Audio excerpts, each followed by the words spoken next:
Okay, guys, let's get started. Welcome back to Branding and Marketing Communications. Just to remind you, I'm Robert Cleary, the module leader for the course. It's good to see some people have, this is really loud, isn't it? Stuck with the class. You've got my contact details on the slide. Please feel free to get in touch, particularly over the next week or so, because the deadline for your assignment is fast approaching, and I'm guessing many of you are going to be starting to think about submitting your work. So if you have got any questions, like problems formatting your documents, or questions about anything about the assignment, please do feel free to get in touch, and I'll do my best to help you. In terms of some of the issues that have been raised this week, we've had many questions about the word count, which I guess indicates that a lot of students are now getting to a point where they've sort of written some of their assignment or starting to finish it, which is a great sign. I just want to clarify the issue with the word count. A number of students have asked me, are you allowed to go over the word count, maybe by 10%? Because I think on a lot of courses that's kind of an accepted thing when you're kind of given, hello, you can go like 10% over if you want to. For this course, you can write as many words as you want. However, one of the criteria that we're going to mark your work against is communication skills. And one of the things we're looking for to give you marks for communication skills is being within the word count. So if you go over the word count, you will just not get those marks. Okay? So you're more than welcome to go over the word count if you want to. You could write 10,000 words if you really want to, but you will lose marks in terms of communication skills. It's that simple. One word over 3,000 words means you've gone over the word count, which means you will lose those marks. Okay?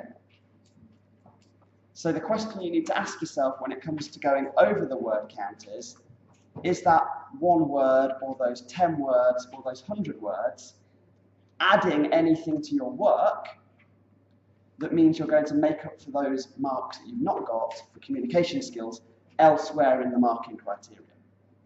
So you might think,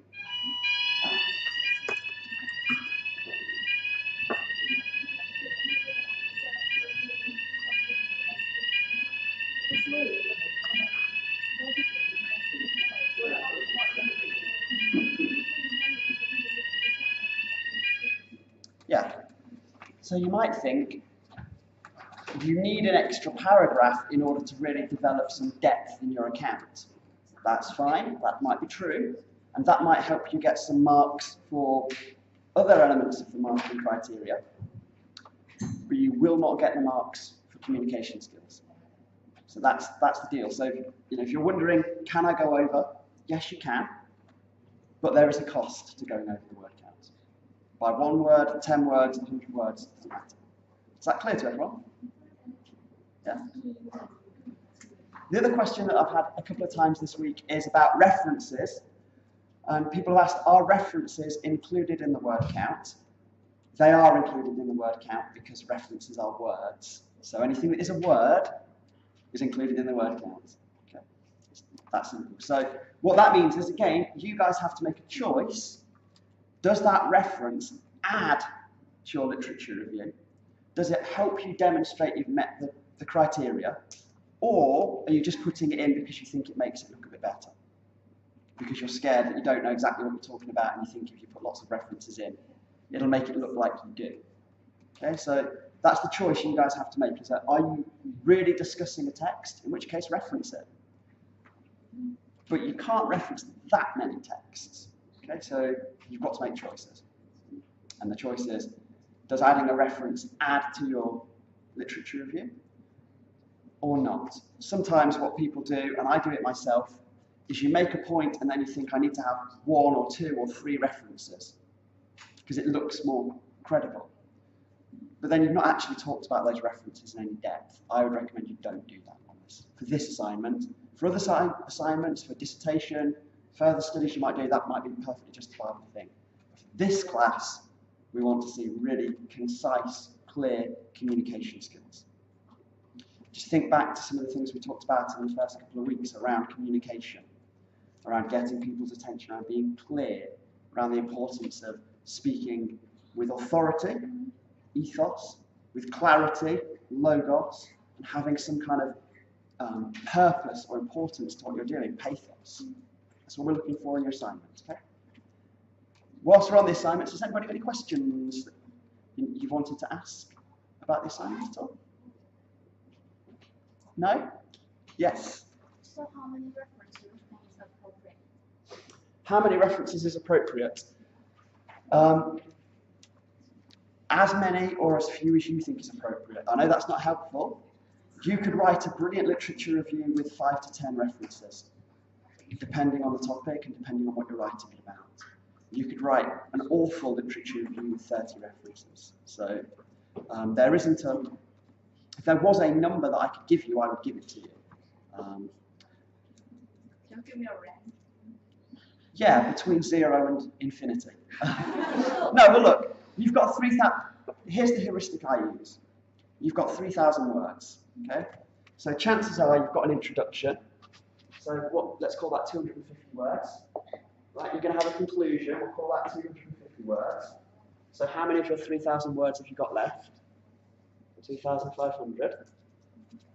Now, you're going to make your points. Let's say most people have 2 or 3 sections. Right, so let's say you just have 2 sections just because it's easy for maths, right?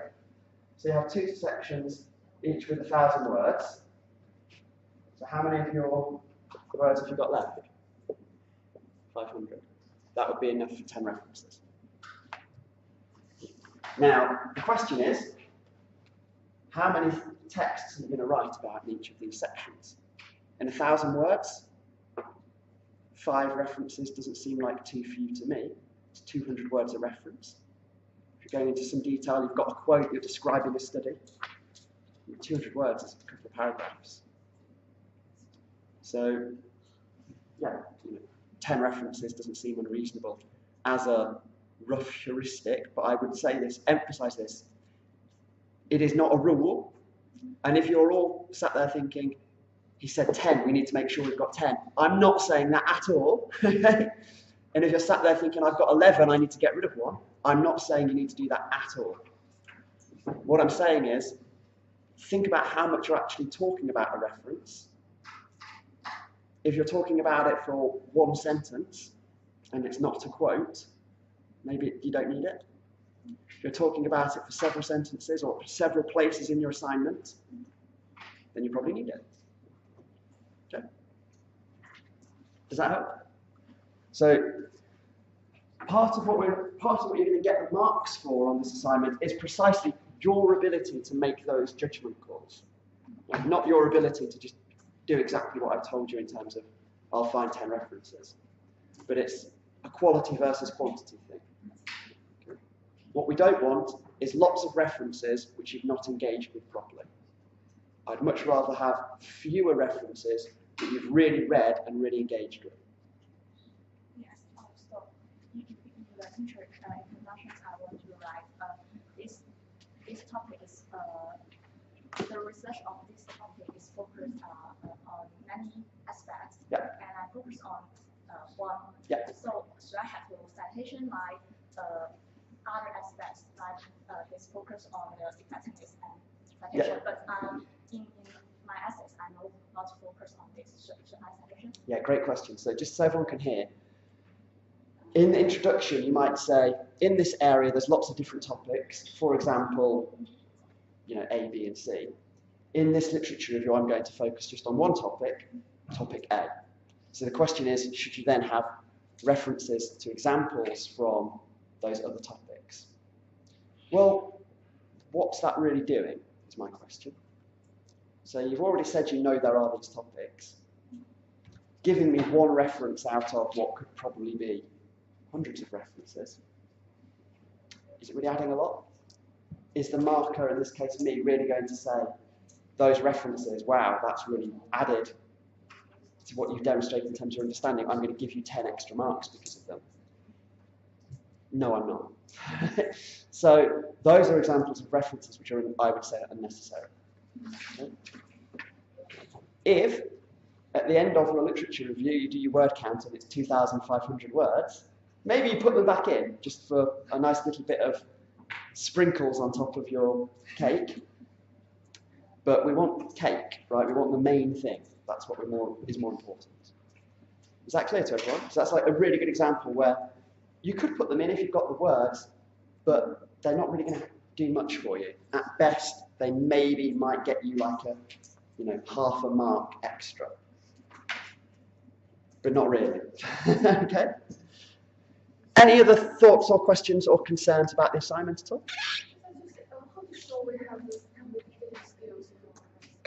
How to show you've got communication skills in your essay?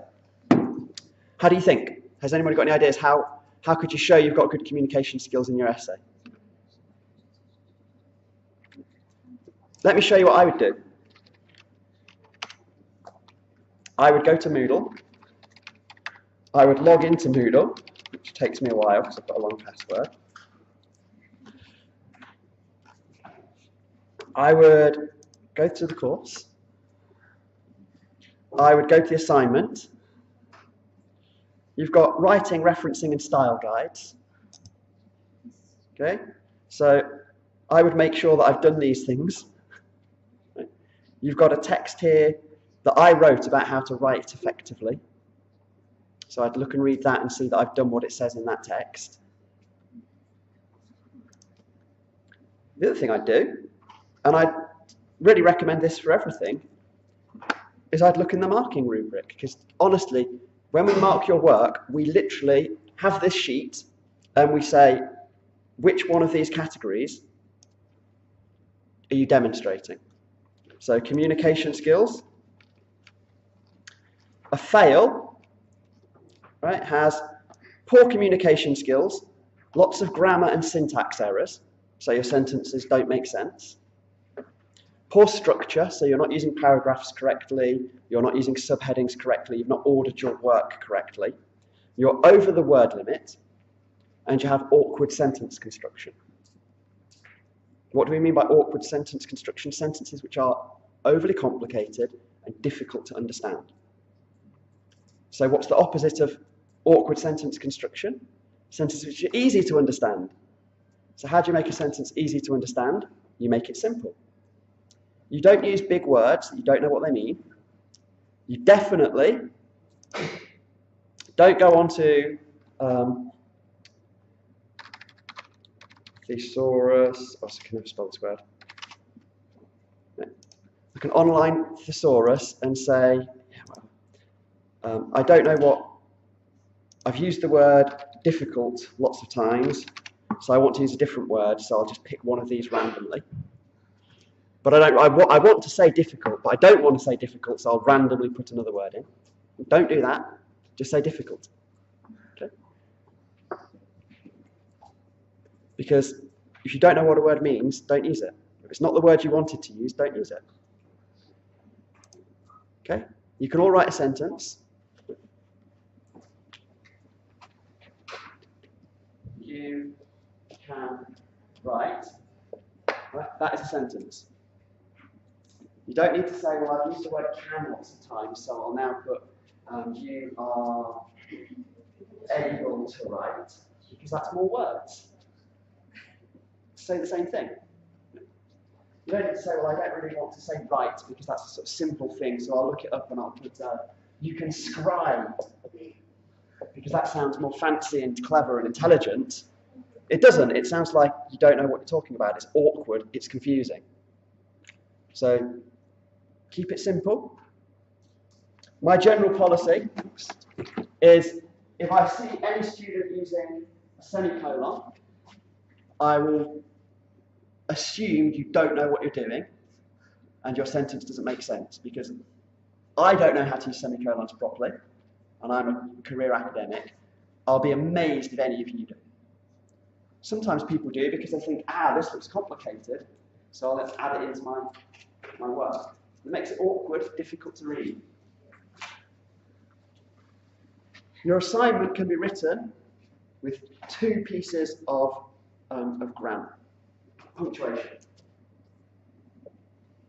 A comma and a full stop. That's all you will need. At a push, you can use that. I would recommend.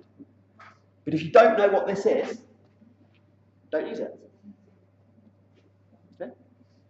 If you don't know how to use commas, you could write it, you could do it without a comma. Commas are very useful. You're probably going to have a list. You definitely need full stops. Okay? Sorry, I'll just keep going on because it's a good question, right? So then in terms of passing, we're looking for basic communication skills. So you might have some errors, you'll have some paragraphing, but you'll be within the word limit. So they've still got problems, but it's better. Okay? Good communication skills, no grammar or syntax errors, no spelling mistakes, no punctuation that's been misused, a clear structure.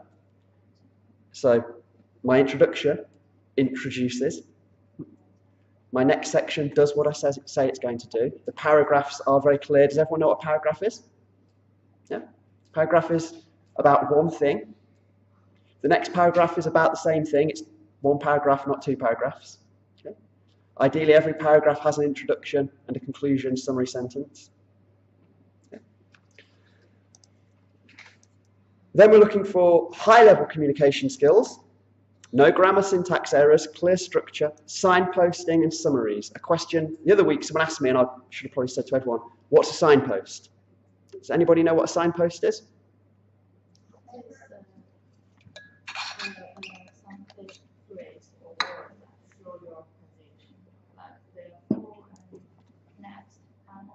Yeah, exactly, right. So a signpost tells you where you're going.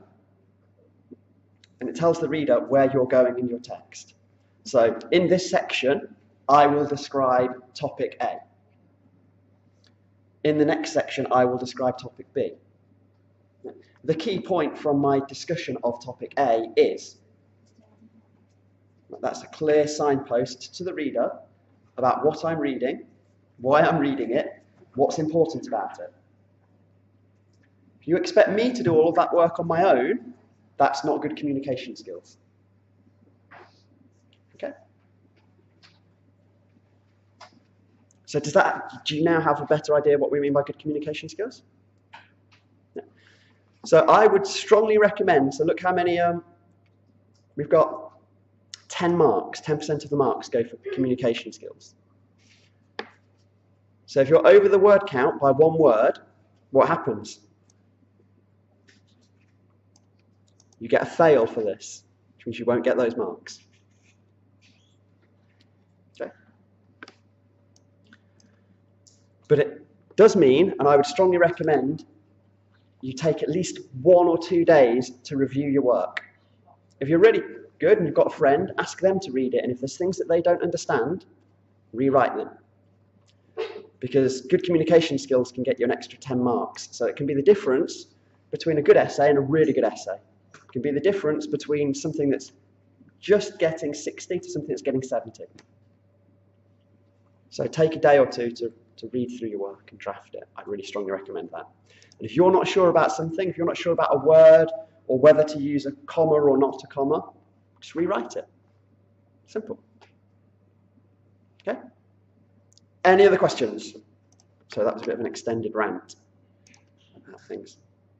Yeah, any other questions at all? No? Okay, good. So just to recap, because we're sort of getting towards the end of the module now, as is evidenced by fewer students coming to class. So for the last couple of weeks, we've been working on this first aim of the module, to think about the practice of producing branding and marketing communications. So 2 weeks ago, we looked at some espoused theories of branding and marketing communications. We looked at creative and scientific approaches as espoused theory, ideas which people say work in theory. Last week, we looked at the practice of producing marketing communications and the branding industries. So we looked at quite a lot of detail about how they're organised. We talked about networks and holding companies, full service agencies versus specialists, and some of the historic developments in the industry. This week, we're moving on to think more specifically about some issues and questions in brand management, specifically. And what we want to look at by the end of the class is some of the kind of commonalities that can happen, some of the structures that can happen in markets when brands start operating and start advertising in particular ways. Because there is a suggestion amongst some economic analysts that branding and marketing communications has got similar effects in lots of markets, effects which individual brands might not recognise. So that's what we've been trying to do. So hopefully you do feel like you can see how we've achieved, or at least tried to achieve, these three aims on the course so far. So we started off looking at theory, we started to introduce some more critical, ethical ideas, and then we've closed looking at practice. Next week, just to clarify, is the final online self-guided study week. And the reason we've organised it in this way is next week you've also got the deadline for your assignment. And so experience has told us that if we have a lecture next week, not that many people are going to come because you've got to write your assignment. And what we thought was putting this stuff online means if you don't want to do it next week, it'll be available all throughout the Easter holidays, so you can go and have a look at it after you've done the assignment if you want. So we thought that would give you some flexibility that you might appreciate. Tassos and myself, again, will be available in our offices if you want to talk to us either about this online class or your assignment during this time next week. So do feel free to get in touch or send an email, or if you want to Skype in or something, we can sort all those things out pretty easily, although Skype always goes wrong. So that's what's happening next week. So please don't feel you need to come to class. And I'll send an email just to clarify that in a couple of days. And just to remind you all, the deadline is the 11th, so next Thursday, I believe, for the assignment. Marks will be deducted for late submissions, so please don't submit your work late. Because it's always really, really horrible when somebody's done a really good assignment and then it turns out they've handed it in 2 days late, so they lose marks and then end up failing because of it. Okay. Before we get started with the class, although, wow, we've already got started, I guess, I'd really appreciate it if you could take a moment at some point in the class or over the next day or so to leave some feedback on the module and on the teaching for the module. I'm sure you're sick of doing this for all your modules at this point. All I would ask is that as far as possible you're constructive with your feedback. Tassos and myself use the feedback, and we've used the feedback from previous year students in the way we've designed this course. And so if there's any ideas you've got or things, even if it's something you didn't like, if you could just say, I didn't really like this, could you do it differently? That's really nice and lets us think about what we need to do. Or if you've got any good ideas about how we could do something differently that would make things better, please let us know. I know it's just very useful to have that level of constructive feedback. What's not helpful is if people just put like bad teacher. That's not very useful for anybody.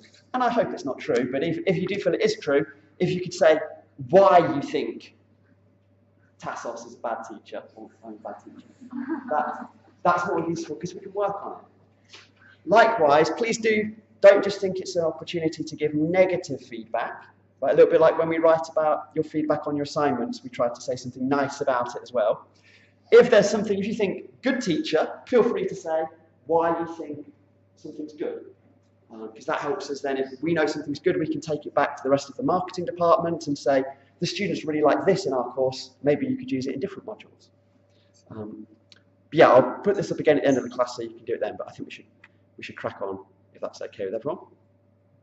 Okay, so I want to do 3 things today. I'm going to go through some sort of fundamental brand management ideas and issues, and I'm hoping that most of these will be relatively familiar to most of you, so we don't need to spend too long on them, but I'll go through them because I think it's important that we've at least covered them.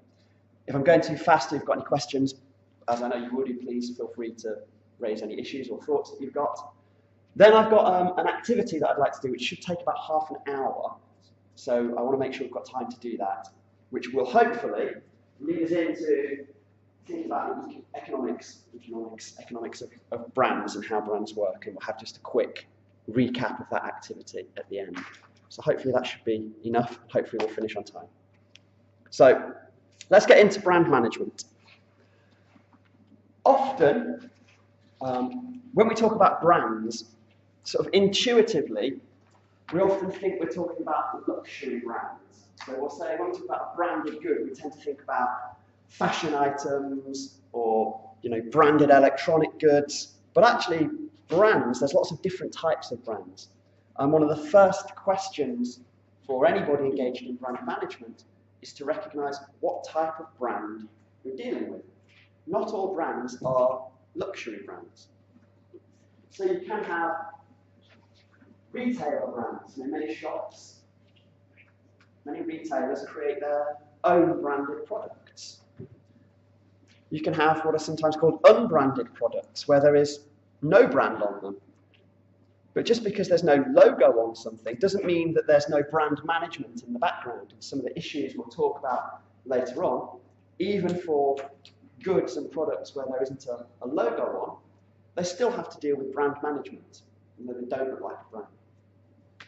So you can have premium or luxury brands, which is one more key thing, but there's also challenger brands, sometimes called Me Too brands, which are trying to be the luxury brands. You can have unbranded retailer brands, which are not trying to be luxury. They're aiming at a lower price point, not trying to deliver as much brand value, but trying to soak up an area of the market which doesn't really care for luxury legacy brands. You have counterfeit brands, brands which copy existing premium brands, but aren't, and there's an interesting theoretical question as to whether a counterfeit brand is a luxury brand or not. That's more of a consumer research question for another day. And one of the interesting things, which I think is always really worth pointing out, and I'm going to point out a few sentences about it, they have a legacy brand. So many of the most successful brands in almost any industry are the oldest ones. Just think about that. In most sectors, the most successful brands are the oldest ones, not the new ones. We think about brands as being about sort of innovation. I'm sure many of you are doing courses on innovation, about being entrepreneurial, about being quick and agile and fast. And yet, many of the most successful brands are the oldest brands. And their brand values have not changed for a very long time. And that has its own challenges.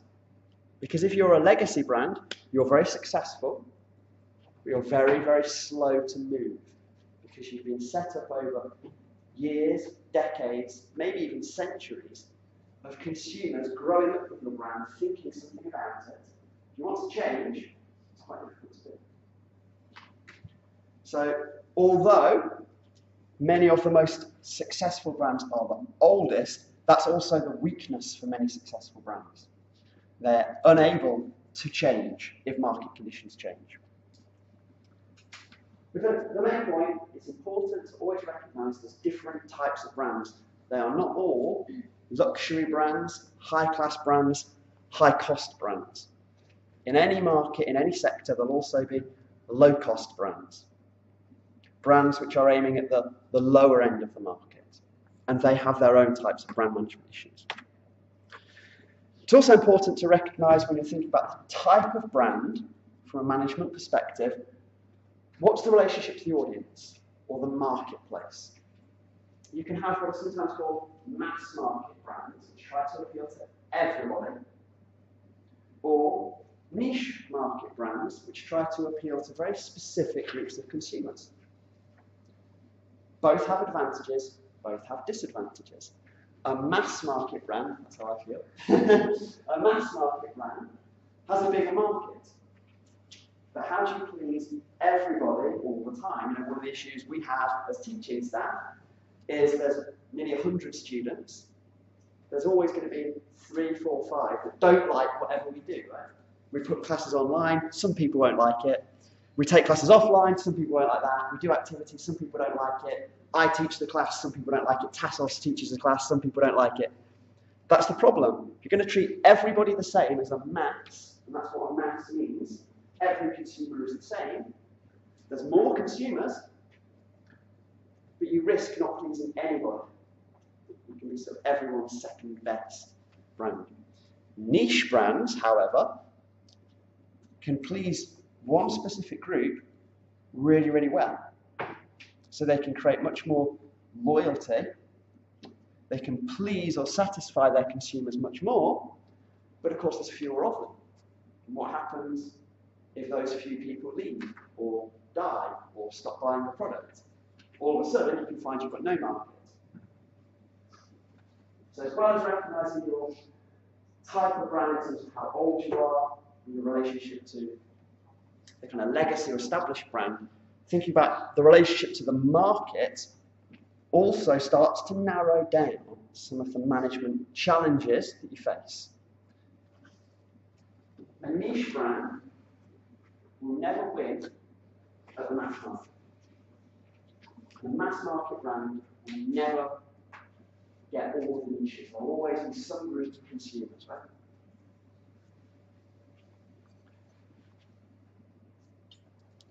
One of the things consumer researchers have found is that even in markets where there is one really established mass market legacy brand, there'll often be a group of consumers that are sort of anti-branding. Even if they're not anti that specific brand, they just don't like brands at all. So what does that open up? It opens up space for unbranded goods, like unbranded sellers. Like one of the things I hate, I detest for my own fashion sense, I never wear like lots of people do, like stuff with messages on the front, like branded things on the front. I don't do that. I used to, then I thought it wasn't cool, so I don't do it anymore.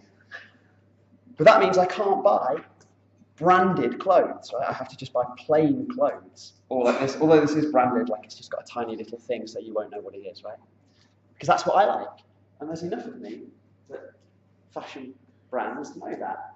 So Jack Wills has made a little shirt which doesn't look like it's a Jack Wills shirt. I have a friend who's actually a lecturer at Coventry University. He hates it on his glasses. Glasses often have like a little brand imagery on the side. He always get a pen and scribble it out. He doesn't like it because he wants his glasses to have a brand on. So what's the point? The point is, even brands which appeal to lots of people, there's always going to be some people that don't appeal to. Because there's always going to be some people that just don't like branding at all. There'll be one niche market that doesn't like any branding. It's worth emphasising at this point, so does anyone know where the word niche comes from, what the word niche means? Shall I tell you? It's kind of interesting. A niche is like a little cut-out bit in a wall that you can only see from certain perspectives, and people would put like a little statue in it, for example. That's a niche. That you can't see, so you've got the big wall, and then if you look just right, you can just see this little hole with a little special thing inside of it. That's what a niche market is. Mass marketers are never going to win all the niches. Niche marketers are never going to appeal to everybody. So you've got to know what you're trying to do, right? If you're trying to appeal to a niche, you really need to know those customers, and you really need to satisfy them. If you're trying to appeal to the mass market, that's not what you're doing.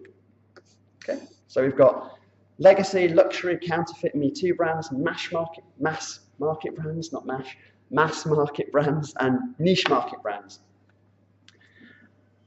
That all comes together to create one of the first brand management questions for most brands, which is, how do you relate different brands together? Particularly if you're a large organisation which offers multiple products. This is sometimes called brand architecture. So of course there are some organisations which just have one brand and one product or a small product range which is all branded the same way.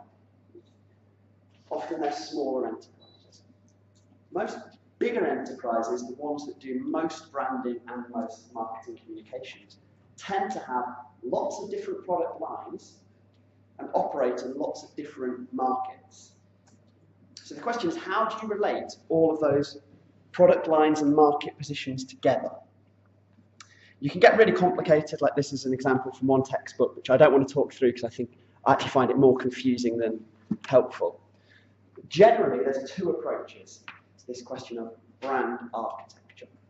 You can either have what they call a house of brands or a branded house. So a house of brands means literally you've just got lots and lots of different brands that might be owned by the same company, but might not be. And in the consumer's mind, ideally they don't think they are owned by the same company. They treat them as completely separate brands, irrelevant of their actual literal company status. So this is a house of brands, a house of a collection of completely separate brands. This is Procter & Gamble, P&G. So they own about 400 different brands. But I would bet most consumers, if you took them to a supermarket and said, find me the Procter & Gamble brands, wouldn't be able to. Because in the minds of consumers, they're completely separate brands. So you've got brands like Oral-B, toothpaste brand. Pampers, they obviously make nappies. Gillette, Olay, Braun, Always, Head & Shoulders. So you've actually got brands owned by the same company, operating in similar markets, right? Toiletries, healthcare products, operating in similar markets. But what's one of the advantages of having this house of brands approach? Consumers think they're all different brands. So they might switch from one to another. So if they've been disappointed by, let's just say, like Head & Shoulders, but they don't like Head & Shoulders, they might switch to a different type of, like, Olay shampoo. Or maybe they don't like Oral-B toothpaste for whatever reason. They might switch to Crest toothpaste. And they think it's a completely separate brand, and they think they're giving their money to a completely different company. But because it's a house of brands, they're actually switching within the same company. It's one of the advantages of the house of brands. It actually allows you to appeal to lots and lots of different consumers as if you were a mass marketer, at the same time as developing niche brands, which appeal to specific sections of the market. But they're all treated separately. They're branded completely separately. So there's no, you wouldn't look at that and say these all use the same brand imagery or the same colours or the same logos. They're all totally different, right? That's a house of brands. A branded house is the other approach. An example of that would be something like Virgin, where they offer different products, different services, actually sort of different brands operating in different markets, but in some cases the same markets. And they're all branded around one brand, Virgin. So actually the corporate structure of these two companies, P&G and Virgin, is the same, right? They all operate different separate autonomous units. But in terms of branding, they operate totally different structures. The house of brands, they're all separate. The branded house, they're all branded in the same way. So they've all got the Virgin logo. They're all called Virgin something. So now, if a consumer switches from Virgin Atlantic to Virgin Trains, they know they're switching not from one brand to another within the same brand. So what does that mean? Well, it means they can't switch and say, I'm going to give my money not to Virgin, I'm going to give it to a different company, because it's all branded in the same way. But you've got an advantage. The advantage of the house of brands, if a consumer really likes one Virgin product, well then they might like another Virgin product. So you can actually maximise, get some economies in terms of your branding. Two approaches, both with advantages, both with disadvantages. The house of brands, the branded house. Does that make sense to everyone? I think it's pretty simple. Like I say, if you look into the research on brand architecture and brand strategy, you can cut these things up into lots and lots of different ways. And people present lots of different classifications of brands. Like in this example, they talk about master brands and umbrella brands and endorsing brands, I find them quite confusing. I always just go back to the house of brands, the branded house approach. That makes sense to me. But if you're interested in looking in more detail, there is lots of theory and lots of frameworks that help to cut up markets in more detailed ways. But ultimately, in terms of brand architecture, the question is, do you want to treat all your brands differently, or do you want to treat them as one brand? That's ultimately the question. How you do it, there's different strategies within that question, but that's the ultimate question, okay? So we've talked about some different types of brands. We've started to think about how they can relate to each other, how they can be put together in brand architecture. Once you've got brands put together in some kind of brand architecture, or even if you've only got one brand, you've got the next question or next issue to think about with brands. They operate at different stages of their life cycles. Yeah, I'm guessing most of you know what a life cycle, you would be familiar with a product life cycle, I'm guessing. Does that make sense? Yeah. So that means you need to ensure what's called brand portfolios, or managing a portfolio of brands. You might have some brands which are emerging new brands. You might have some brands which are very old, established brands. You might have some brands which are dying brands, which are becoming less popular. There might be a niche market that's changing. So you could be very successful and now it's dying off. So this is just the standard BCG matrix. Does anyone know this? I guess you do. Shall I go through it just in case someone doesn't? Oh, no, I won't. If you don't know what that is and you want to look it up, just look it up on Wikipedia. It's pretty easy to figure out. So thinking about where brands are in their life cycles means that even if you were operating a house of brands, you can start to think, well, is this brand growing?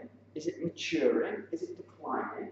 And that might shape the types of decisions that you make. A growing brand you might want to invest in. You want to add to its marketing budget to try to make it mature. A declining brand, you might not want to waste your money on it. If you're a branded house, some of those questions are already taken away because anything you do for one brand, you do for all the brands, right? If Virgin invests in its brand for Virgin Atlantic Airlines, it's also adding to the Virgin brand that passes over onto Virgin Trains or Virgin Cola or Virgin whatever. One of the interesting things with brands as opposed to products, this is a standard product life cycle, comes from Rogers Innovation things, right?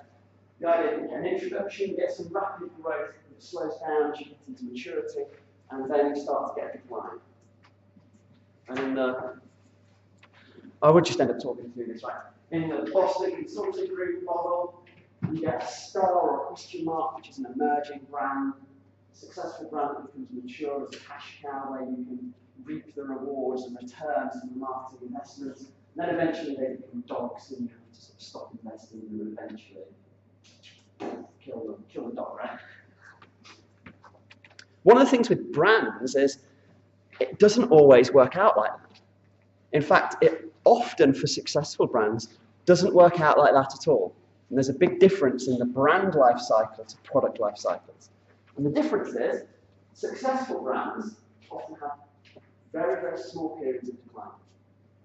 And they often can end up re-emerging. Perhaps the best example of this is Apple. Apple was a challenger brand. It was a very small startup that was trying to do things differently. It became really successful and was the #1 household computing brand. And then it wasn't. And it went into a period of decline where Microsoft overtook it. Microsoft was previously the challenger. And at the time, lots of people thought Apple is a dog. It's going to die. And for about a decade, it just served very niche markets. It served like music producers and graphic designers. That was what Apple did. Very few people had Apple computers in their home. And then it changed. And it went to be a challenger brand again. And then it grew again, and it completely took off. So rather than dying, you saw it take that off. And one of the reasons this happens for legacy brands is precisely because in branding terms, unlike product terms, products can become obsolete. So, when I was a teenager, I had a pager. Does everyone know what a pager is? No, right? Because you don't need one. Because it became obsolete. Because a pager was a really rubbish version of a mobile phone. Then you get mobile phones, so you don't need them anymore. Products become obsolete. Brands don't. Successful brands don't become obsolete because they're delivering value, they're delivering personalities, they're building relationships. They're not just delivering a product. So a brand can shift the product it offers if a product becomes obsolete, but the brand stays. So let's think of some examples of this. Some of the oldest, most established brands in the UK, Cadbury's makes chocolate. Known for making chocolate. It doesn't just make chocolate, it makes lots and lots of confectionery products. But it changes the products over time, it introduces new candy, takes old candy off the market, but Cadbury's, the brand, is the same. It has endured for over a century, nearly 2 centuries. Products can become obsolete.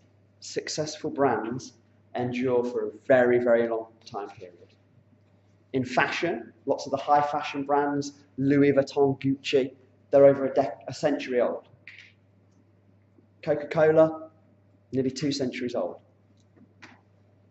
You couldn't get Coke Zero to start off with. Right? Now you can get Coke Zero. The products change, but the brand endures. Okay. So the life cycle of brands, you'll often see it discussed in textbooks as if it was a product, but actually it's quite different. It's an important thing to recognize. So what does that mean? Well, it means if your brand's in decline, your sales might be going down, but your brand value might not be. What's the answer? Look for a new product. How did Apple regrow their brand when they started to enter into a period of decline? They came across the iPod. And from the iPod, they got the iPhone. From the iPhone, they got the iPad. From the iPad, they got MacBooks and all the rest of it. Found a new product. They didn't change the brand. They just changed the product. Okay. Any questions at all? Yeah. I wonder which stage of the life cycle brand costs more, which that earns more. Okay, so the question is, at what point in a brand's life cycle do they have more costs, and at what point do they have more profit? Well, where they have costs is this bit, right? Because they don't have many sales, and you're having to introduce your brand, you're having to build relationships with customers, but you're not necessarily getting many sales. But once you've established the brand, well, now you've got lots of sales. However, the costs might not go down. You might still need to advertise and market a lot, but now you're selling more to cover the costs of it. Which is another reason, and we'll look at this when we talk about the economics of brands, but actually most of the most successful brands last a long time and are able to change and shift their product offering. Because in this stage, what they've done is invest in the brand.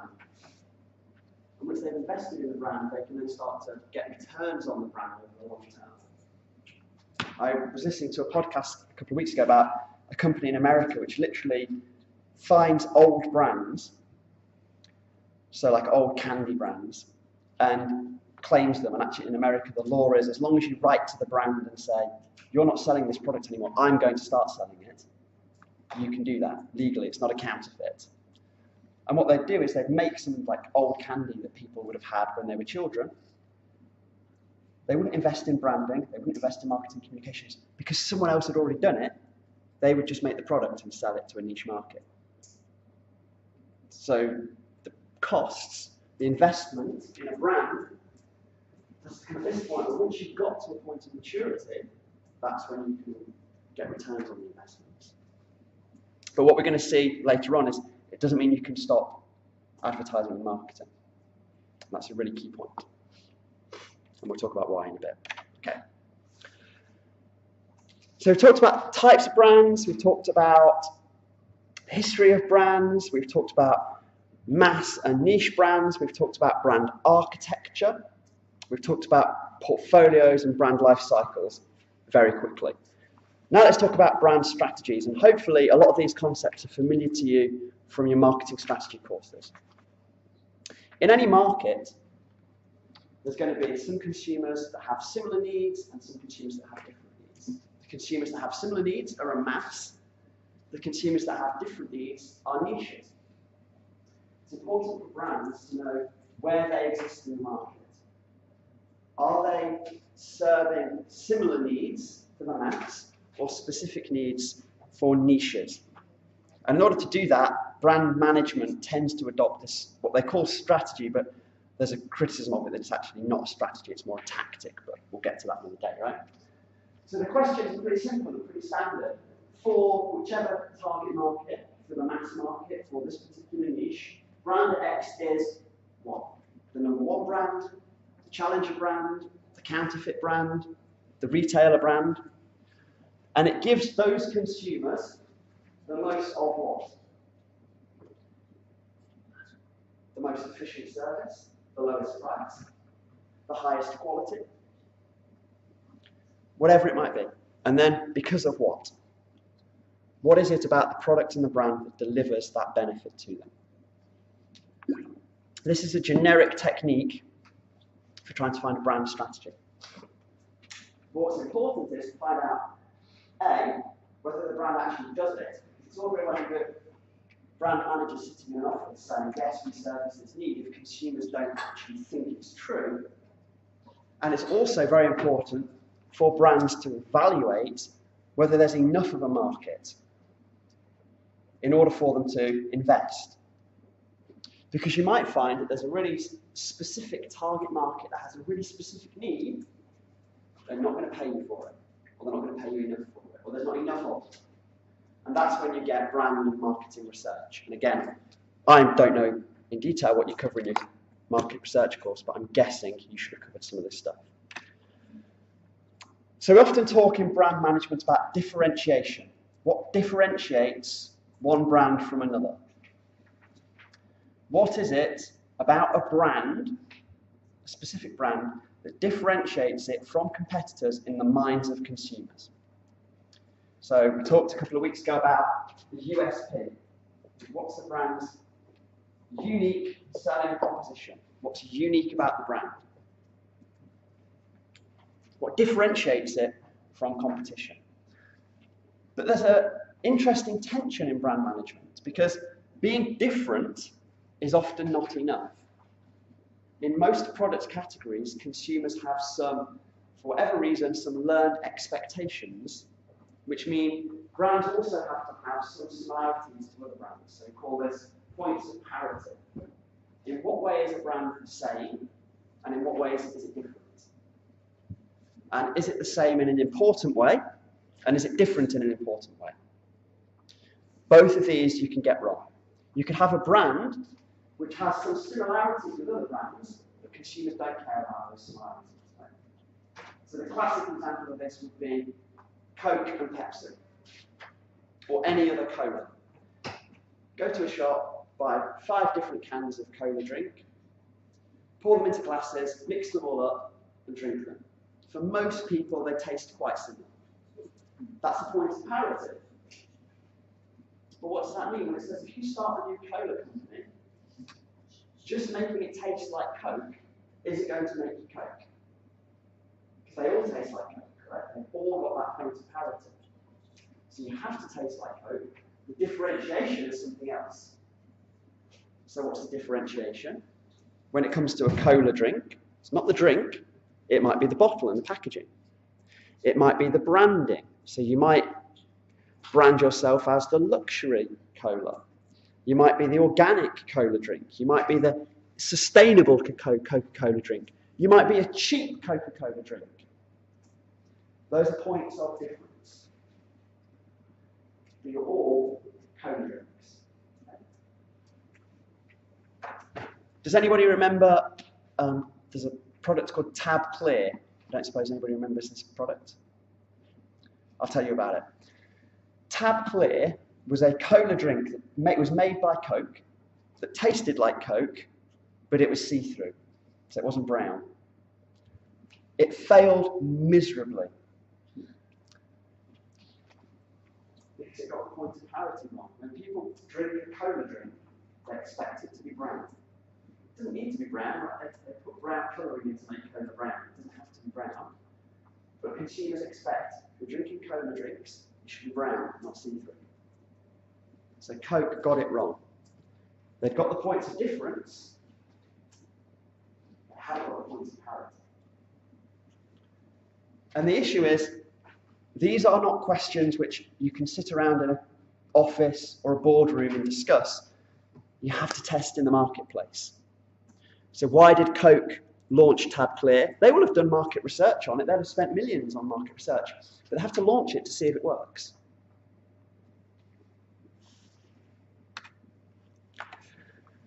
One technique to try to get some of this is the standard market map, which again, I'm guessing many of you have seen before, where you would literally think about, well, what are the distinguishing features in the marketplace? What is it that consumers care about?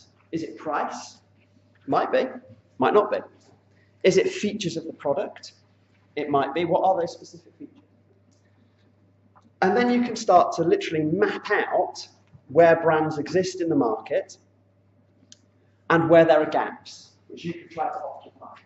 So this is Steve Jobs launching the iPhone. He said, most phones are cheap and hard to use, so we're going to make an expensive, really easy to use phone. So how do you get market maps? There's lots of different ways. I just want to run through them quickly. You can literally use internal experts, so people within your company, and ask them to score different brands. So this is an example from the American airline industry. You can also pay external consultancies to do this for you. And there are some very big consultancies which literally just provide expert information about markets to customers. Very successful one is called Gartner, it's the international brand, and they just provide market intelligence for brands.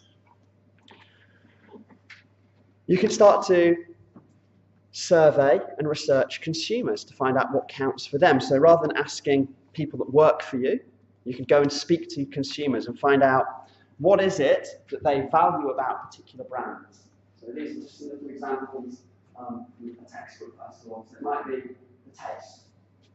So this is toothpaste. So you've got pleasant taste against fights bad breath. So how effective is it at cleaning your teeth? You might have a toothpaste that's really, really effective at cleaning your teeth, but if it tastes really bad, consumers won't like it. So you can start to figure out what is it that consumers care about, where are the niches, and which are the underserved markets through these kind of market maps of consumers. And they can get increasingly complex, and there's lots of research techniques that let you do this, where you can start to add on multiple vectors. So in this instance, what they've got is 1, 2, 3, 4 different vectors, 4 different lines. So this is for airlines. You've got punctuality, service, convenience, comfort. So you don't just have to have two by two matrix. You can start to add on multiple different features of the products in order to generate these market maps. And there's market research techniques that let you do this, which can get increasingly complicated. But the point of all of them is to find out points of parity, points of difference. What are the things you just have to have? So, if you're an airline, I'm guessing most consumers want it to be punctual. Like, you want to know when you go to the airport, the plane's going to be there. Some consumers might want comfort and might pay more for comfort. Some consumers might not care about comfort and they're willing to pay for something else. But in terms of a point of parity, I'm guessing punctuality would be, for me, punctuality would be important, right? I'd happily be uncomfortable, but my plane is there, than comfortable, but waiting around having missed the plane because it's 7 hours late or something, right? So the point of all these techniques is to think about what is it consumers care about, what are the points of parity that we have to have, what are the points of difference which we can use to occupy a particular space in the market, and then can we predict, Can we quantify, can we measure how successful that's going to be? How many people are there in a particular niche? How much are they willing to pay? And again, you've got those market research techniques which allow you to literally calculate, if you add this extra item, this extra point of difference, how much more is a consumer going to pay for your brand in order to get that?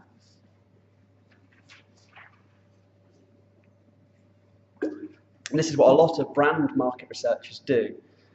Focus groups, interviews, consumer surveys, trying to find out if we add a different shaped bottle to Coke, how much more is somebody going to pay for? Are we going to be able to exploit a particular niche? So, you know, like you've got Coke Green now, which is the ecological, organic Coke. Why did they do that? Well, because other brands made Coke that looked and tasted like Coke, but marketed it as being environmentally friendly, sustainable, fair trade. And they started to grow the niches to be big enough that a brand like Coke says, well, we want to have some of that niche now as well. And they extended their brand. Okay, so let's just say, you know what type of brand you're dealing with. You know whether you're a mass market brand or a niche brand. You've made your brand architecture decisions about a branded house or a house of brands. You've thought about the life cycles of different brands that you've got. You've thought about the markets and your market positions, your points of parity and your points of difference. What can you do with all of that? Well, that's when you get to the meat and potatoes of actual branding, the day-to-day decisions of how do you create, sustain, and position yourself as a brand in the marketplace. And there's a couple of just general techniques that we can talk through. So let's say you've identified there's a profitable niche that you want to exploit or occupy, a position in the market that you want to go for. How do you do that? One way you can do it is what's called brand extension, where you launch a new product. So you add either a new brand to your house of brands or a new offering to your branded house that serves that marketplace. It's called an extension because what you're doing is you're taking the brand value and just sort of extending or pushing it onto a new product or a new brand. Okay, so you're extending it. One of the problems with brand extensions is sometimes you can extend the brand too far and it actually ends up weakening the brand completely. So you could extend the brand onto a new product line. It might even be successful, but it might weaken the original brand. This is one of the benefits of a house of brands. You can launch a new product, so you're doing an extension, but you're treating it as its own brand. So you're protecting or insulating all the rest of your successful brands from that one. Does that make sense? So extension can be an efficient way to exploit your investment in a brand, but it's got risks because it can end up damaging the original brand when you extend. Sometimes consumers might be confused as to why you've extended a brand into a certain area. So you might have like a successful, what would be an example? You know, like Apple, they wouldn't create a dog grooming company, for example, because their brand values are of no benefit in that marketplace. And it would actually confuse consumers if they did. This is one of the issues for the branded house approach. If you're extending your brand, actually the brand value that you've got, it needs to make sense that you can extend it into different marketplaces. Do the consumers already understand the brand? Do the brand values or brand personalities apply to that marketplace? So, here's a good example, Donald Trump, right? President of America, made his fortune as a property developer, but he has Trump University, Trump wines, Trump steaks, right? He's extended his brand into all of these things, but in doing so, you could argue, he sort of weakened the brand because Trump steaks, it's hard to see why, what does the Trump brand add to steaks, which is meat? Trump wine, what does that add Trump University, he sold that, or the brand sold that as being, he's a successful businessman, so he can run a business school. The problem is, when he's unsuccessful as a businessman, it weakens that brand. These are the risks involved with extensions. You can exploit the brand, but you can weaken the brand. Another tactic, not available to all organizations, is to buy brands. Just to buy a brand. So, if you know that there is a brand that's serving this niche, you could just buy it. And this often happens in house of brands, like Procter & Gamble or Pepsi Cola. They'll just buy different brands. So they're not extending, they're not weakening their brand, they're just taking a successful brand and buying it up, and then including it in their house.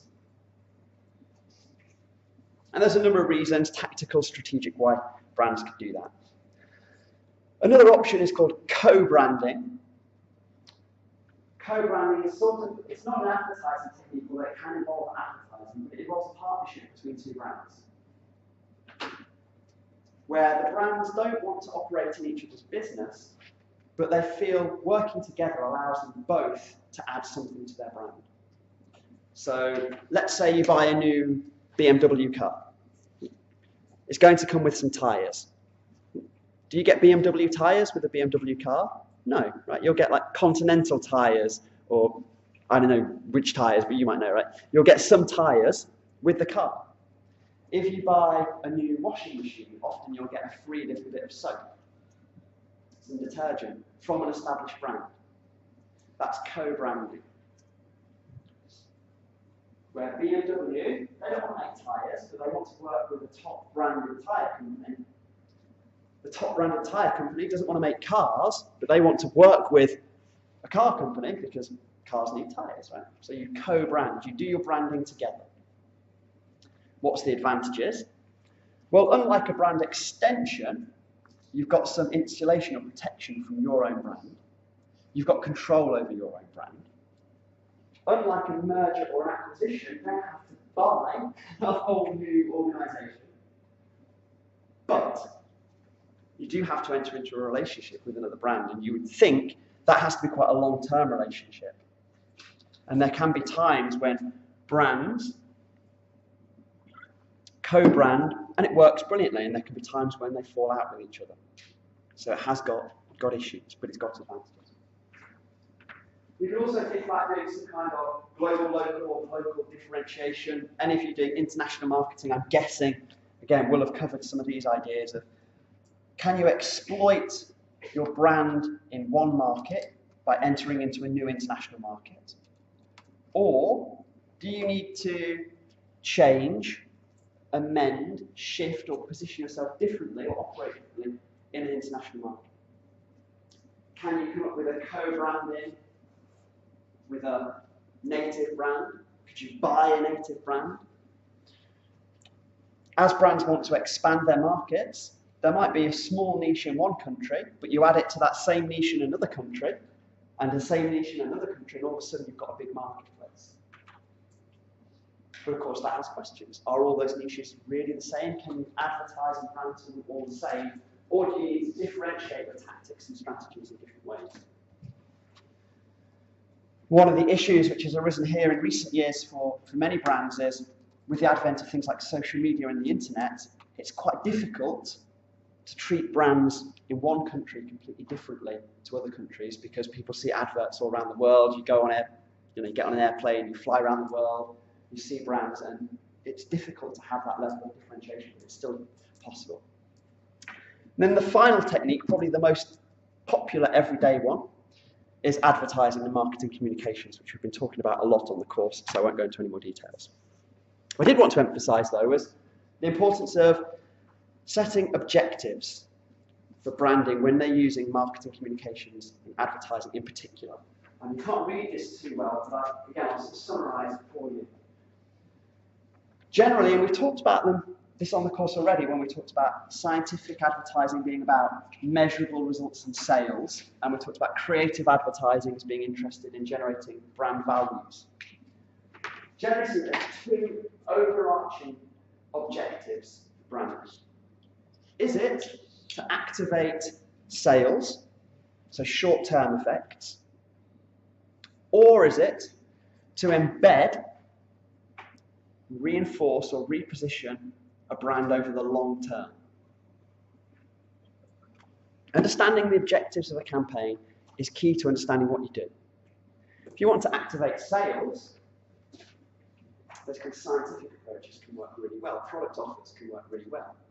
The awareness, trial, reinforcement model can work really, really well. If you want to build long-term effects, like create a brand personality or some customer-based brand equity, as some of you might write about in literature, well, then your marketing communications, your brand is going to be very different. You're not encouraging people to buy a product. You're encouraging them to think differently about the product. So setting those objectives at the start is really, really important. So, has anybody any questions about what we've talked about so far? No? Okay, good. What I'd really like to do now then is a task. So I need 1, 2, 3, 4, 5, 6, 7, 8 teams. So I don't know how many of you are in the room, but if you could try to organise yourselves into 8 groups, that would be fantastic. I'm going to give out some information sheets. The task is simple. Each one of your teams is a brand in the same market. And you're going to be given 2 advertising campaign options for your brand. And all I want you to do is pick one of them. Make sense? You're all looking totally confused, like I'm talking some. Am I talking the right words? Am I saying things? So, does that make sense to you, right? So, can you get some teams? So, I'll give you one team.